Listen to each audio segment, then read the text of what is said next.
పట్టణంలో ఉంటున్నప్పటికి కూడా మరి ఏదో ఒకటి మన సాంప్రదాయాన్ని కొనసాగించాలి. నిరుపేదల రాజమహేంద్రవరంలో ఇంటర్మీడియట్ పబ్లిక్ అండ్ ప్రాక్టికల్ పరీక్షలు 2026 సజావుగా నిర్వహణకు సమన్వయ సమావేశం జరిగింది.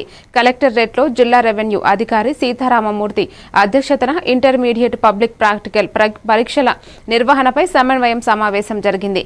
పబ్లిక్ పరీక్షలు 2026 నుండి వరకు 52 కేంద్రాలలో ఉదయం 9 నుంచి మధ్యాహ్నం 12 గంటల వరకు ఒకే సెషన్లో నిర్వహించనున్నట్లు, ప్రాక్టికల్ పరీక్షలు 82 కేంద్రాలలో 2 సెషన్లలో జరుగుతాయని తెలిపారు.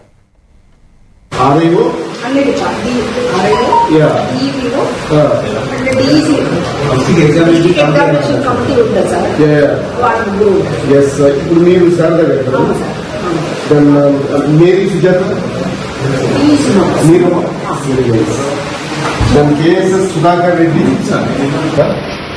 మీరు తీసుకున్నాము.